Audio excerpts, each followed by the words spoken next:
Hey, The Clash. Thanks, Nolan. Spanish Bombs by The Clash. Here we are again with Euan. Hi. How you doing? I'm well, thank you. Euan Hague, who teaches at Loyola. No, DePaul. I'm sorry. Oh, kitty. They play each other in basketball. Yeah, sometimes.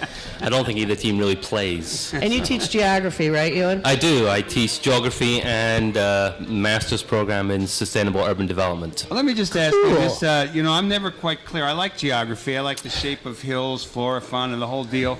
But you're kind of a progressive guy. How is geography and politics and... Are you kidding? Give us a little bit about the geography deal.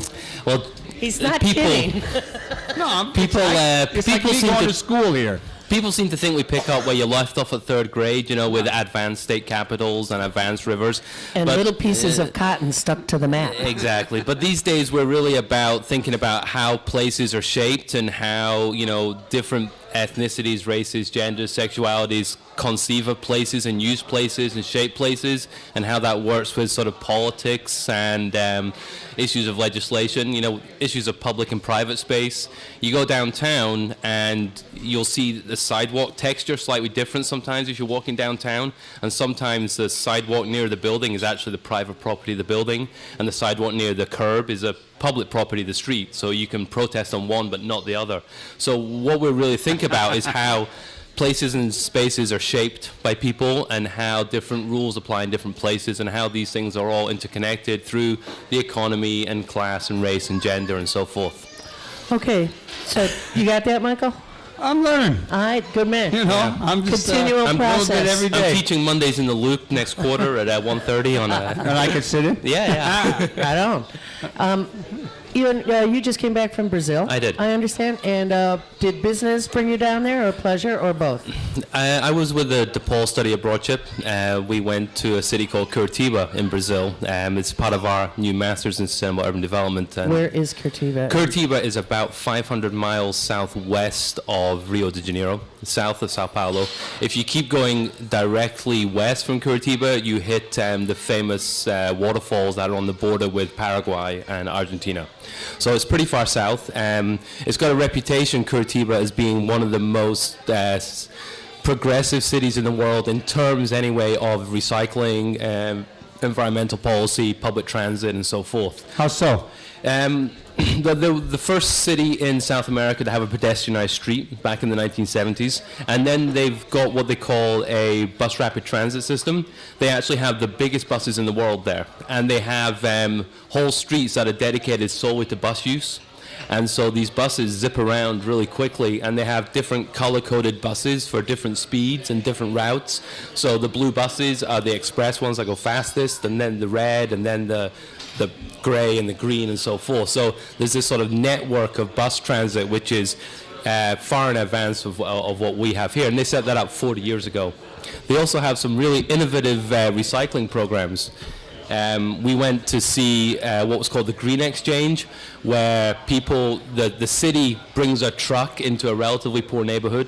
Obviously in Brazil there's a lot of problems with wealth inequality and favelas. And people can bring their recycling and their garbage to the Green Exchange in exchange for food. So what the city did was the city has bought farmer surplus from the surrounding area, and they truck it into the city, and they sort of say, okay, between 3 and 4 o'clock on a Thursday, bring your recycling to this location and we'll give you bananas or potatoes or whatever they have. So and they vary it as well. Sometimes in some neighborhoods they will give out school supplies, paper, pens, depending on what the demand is. And so as a result, they have an amazingly high level of recycling, and they've been doing this for 40 years. And fed people. Oh yeah, fed people as well. What's the population of that area? Curitiba? Oh, geez. They told us like 10 times. It's about 3 million, I think, for the whole metropolitan area. So that's like Chicago. Yeah. For the whole metropolitan, the city itself is near 1.5, I think, but the whole metropolitan area is about 3 million. of the things you saw, what do you think that you might share with city planners and other people here in the city? Well, I think one of the things in terms of transportation is they developed an entire network. So this bus system, it's not just about putting express buses on one street, which seems to be the Chicago plan. Yeah, Ashland Avenue, look out. It's tied in with 2 parallel streets. So the Chicago equivalent would be Ashland is bus only, Western only goes north, and I don't know, Halstead would only go south. So you have the kind of express streets either side of it. And so the people going on the bus, and the other thing they did really innovative in terms of urban development is they give every property in the city has the right to build a certain number of stories, but the zoning laws won't let them. So if somebody wants to build a skyscraper, though, they have to buy my floors from me. So you're living in a little single-family home in Rogers Park. Okay, you live in a little single-family home in Rogers Park, and they say you can build. Okay, you have the right to sell 5 floors, but you can't build them. But then Donald Trump wants to build a skyscraper. He's got to buy my 5 floors from me. Oh boy, if Donald Trump wanted to buy anything from me, it would cost him so much money. Just following up on the bus stuff. Let me ask, as a member, I guess you're the head of the geography department at DePaul. Do you have correspondence, communication, sharing of time with city planners here in the city? Is there that avenue opened up yet? Our main relationship with the city, we have occasional guest speakers in our classes. We have a pretty good relationship with some people in the city. We have a lot of students apply for internships with the city as well. I think part of our, well, this is a gripe, but UIC also has a very strong urban planning program at the graduate level.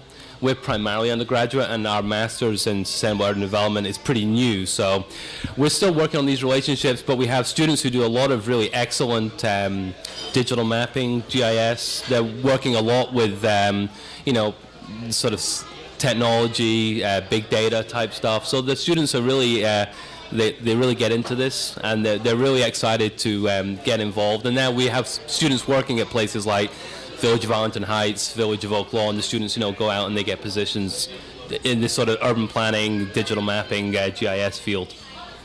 Very cool. Your field, the whole mapping field has just exploded with the new technology. Yeah. That's got to be way fun. Yeah. Is it? You're not old enough to be told you're a Luddite, like I get told regularly by nobody I'll mention. You ought to see Katie with her new iPhone.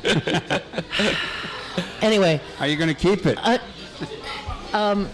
So do you ever feel a little overwhelmed at what you have to pick up now? No. No, not really. I think it's actually the opposite. We believe that this is great technology. Everybody's using it. Yeah. Private companies, public businesses, and the problem we have is still this image problem that Mike brought up right at the start. Was that people still think we're looking at state capitals and rivers and mountains, but actually we're taking satellite data. We had one student last year took satellite data to map the heat changes in the ocean off Japan, so they could map exactly where that nuclear spill was. Where the radiation was. Yeah, and so we do things like that. You can take the satellite data, and you can sort of map. Another great one is the Alberta tar sands. As they extract the tar sands, it changes the heat on the surface of the planet, and so we can take a satellite photo from 1980 and a satellite photo from 2010 and see exactly where the extraction has gone on. So the students really get into this. They see it as having a really important social justice mission, as well as a sort of really cool skill to be able to learn. Well, all the maps that that exact process that you just described was used just past year to point out the difference from space that North Dakota looks like now. Right, exactly. I mean, thanks to fracking. Yeah, exactly. So, and we try and get the students to, find a project that they want to do, and then help them sort of manipulate the data to produce some really cool looking maps. I think I should have been a geography major. I actually saw a map today on Facebook. Oh yeah, my school didn't have that. That was a map of how the states would have voted if only white people voted. Oh, right. And that was an amazing map. Yeah, there was only a few states that were blue. Right. Iowa was in there. Yeah. But Illinois was in not. The Northeast and in the Northwest. All right, I want to go back to Brazil because I'm, Brazil as a sports fan, we know that the World Cup is coming up. We know that the Olympics are coming up in 2016. And there's been a lot of news information over the last few months about street demonstrations in Brazil. I don't know if it's a opposition to the sort of left-leaning socialist government or if it's just things are rough. What's your take on the political climate and what's going on in Brazil these days? This fall is an election year in Brazil. After the World Cup in the fall, it's an election year. So there's a lot of discussion about obviously political discussion. There is opposition to the amount of spending on the stadiums, both for the Olympics and for the World Cup. The federal government is bailing out operations with huge loans, low interest loans, and sort of one thing that happened in Curitiba was that stadium there. They were way behind schedule, and so they gave the private company that owned it 29 floors to sell or something like that. So then the city didn't have to do anything, but they could then sell those floors and get the extra money. So that you'll see graffiti around saying no to the World Cup, in unpleasant language, forget about the World Cup and invest in education. So there is that tension, and actually it's really interesting, I think, politically, because the criticism is coming from both the kind of conservative upper class and also some relatively conservative lower class. There's some people in the poorest neighborhoods who still they're not seeing the jobs. They still think the government should be investing in education, but also they're opposed to this policy of the federal government in Brazil, which is called the family purse, where every parent gets a sum of money to look after their family. And we actually talked with a few really low-income neighborhood leaders who sort of said that's this old language of making people lazy. So you actually sort of had these sort of community organizers who were working on the ground opposed to some of these policies that you think would help their people. So some really interesting sort of political contradictions. Very interesting. And no people protesting who are to the left of the government? Or is it pretty much a conservative force? No, I think there are people to the left of the government protesting. We didn't see any while we were there a couple of weeks ago.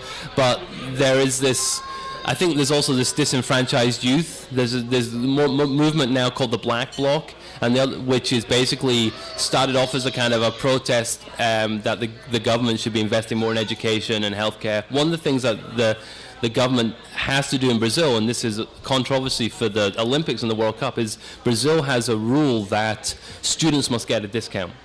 If you're a student, you must get a discount. Be it on the bus, be it on the train, be it at the movies, be it at the soccer game, you must get a discount. And so one of the problems they've had with ticket pricing is they have to have a reduced ticket price for local residents, and they have to have an even lower ticket price for students. And so that's been one of the complexities of negotiation as well. Well, that's because the IOC does not want to. No, but that's Brazil's national law. You must have a lower ticket price on everything. See, had they chosen Chicago, they would have probably overcharged local citizens to go to the games. I still would have liked that Olympics here, but I know it was politically incorrect. I'm not going to go there. Good. We have a good friend, Rob Muir, God rest his soul's son, Brian Muir, lives in Rio and is writing regularly, puts stuff up on Facebook, was reporting on some recent events in Rio, and it's very hard to figure out from this vantage point, who's on what side. But when you have these left-of-center governments getting pressure, now, one that we were talking about right before the show started was Venezuela.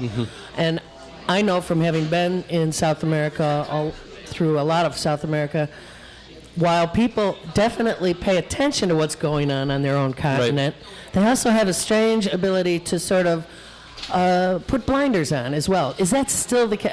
I was in South America so long ago. Right.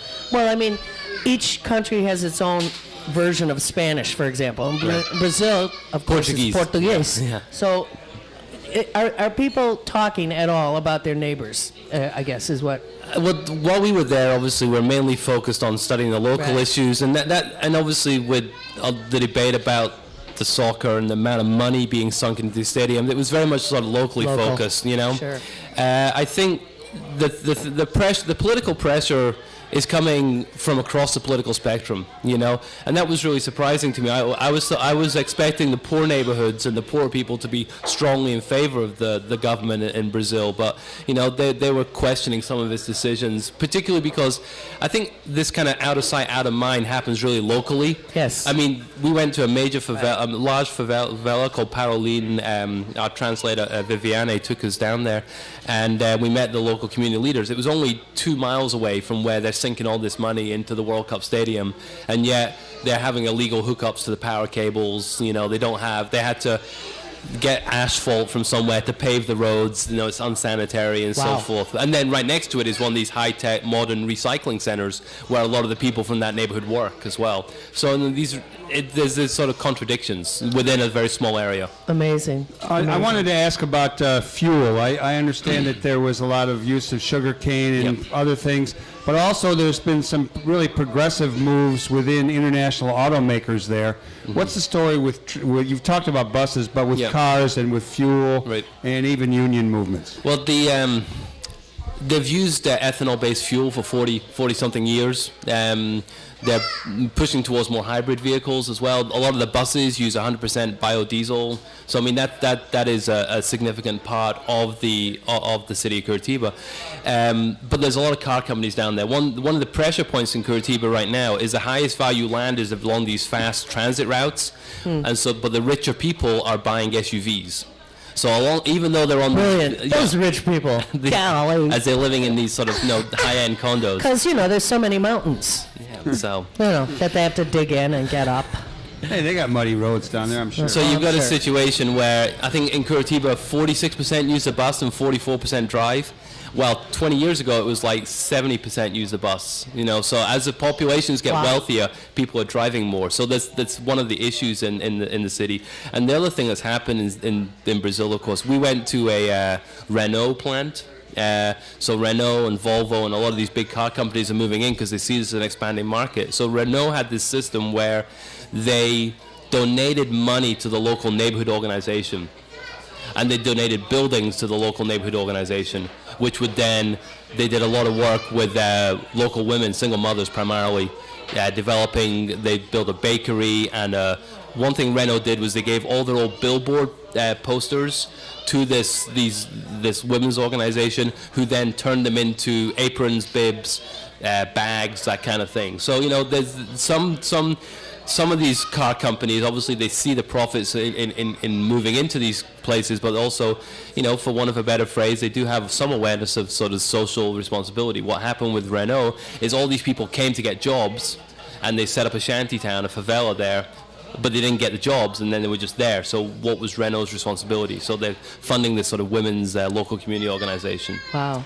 I'm going to switch gears. We're talking to Euan Hague here, and in the promo for the event, I said you would fill us in on the recent decision in Scotland, my ancestral homeland and where you're from, on gay marriage. Yeah, and gay marriage is... there's one more step to go, but it's a formality. The first gay marriages are probably going to be in the fall in Scotland. Gay marriage is one of these... gay marriage is a power. No, the authority over marriage is devolved to the Scottish Parliament. So England and Wales already passed gay marriage a few months ago. And Scotland had to pass its own legislation because it was devolved power. So come Christmas, Northern Ireland will be the only part of the United Kingdom to not have gay marriage. That is, that'll take a while. That is, of course, if Scotland is still in the United Kingdom by Christmas. That's another question. We'll come back and talk about that. Okay. They might secede. Give us a hint. Give us a hint. On the 18th of September this year, there is a national referendum in Scotland about whether the country will split from England, Wales, and Northern Ireland and become independent from the United Kingdom. Your prediction? Right now, I would say no. The opinion polls are moving towards the yes vote, but the no vote always has majorities, 49, 43, 52, 47 type of thing, but then the yes vote has not yet cracked a majority. What are people afraid of? There's a lot of issues about money, which currency to use. People are afraid of money. Various companies are threatening to invest or leave. There's a lot of political debate about that. Other issues are European Union membership. Scotland would like to stay in the EU, but there's a fear that Spain, for example, would not allow an independent Scotland into the EU because then Catalonia might get ideas. So there's a lot of so these the uncertainties around.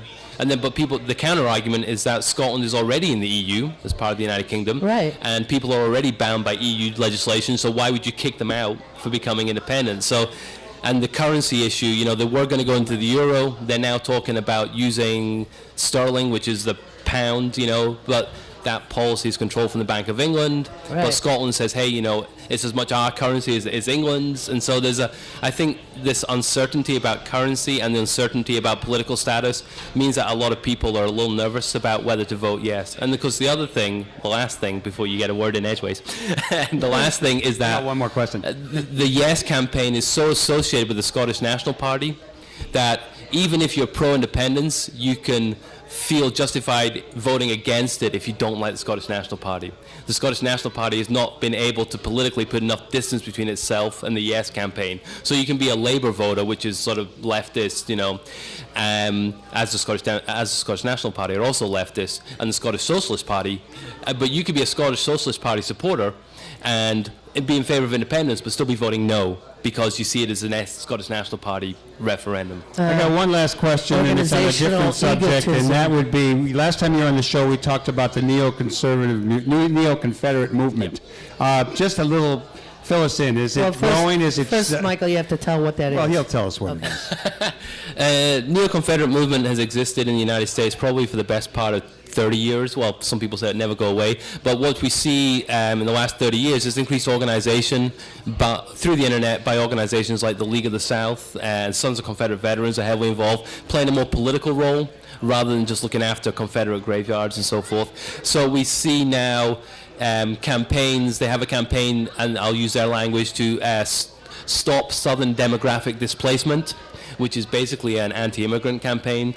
They are siding with people running in Republican primaries against established senators like Marco Rubio and Lindsey Graham. So their main focus right now is to try and push the Republicans further to the right in the southern states. And the other thing they do is really interesting is they buy land next to highways. This is my geography aspect. Well, I mean, what they do is when you have a highway, you have a certain amount of it is owned by the state and a certain amount is owned by the federal government for drainage and so forth. Right. The next piece of land that is private property after that, what Neo-Confederates doing are buying that piece of land and putting up billboards and flags. There's a big one I think came up in Tampa or somewhere, or Tallahassee, saying secede.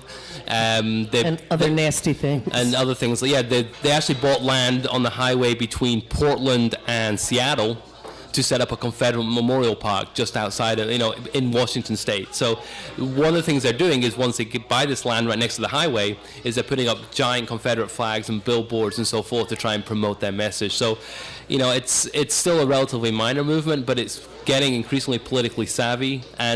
But their main pressure right now is in Republican primaries, I think. Euan Hague, you're a great guest, and we look forward to having you back on the show. Let's have a big round of applause. Thank you. For Euan Hague of DePaul University. We'll be right back with more Live from the Heartland with Russ Bradbury.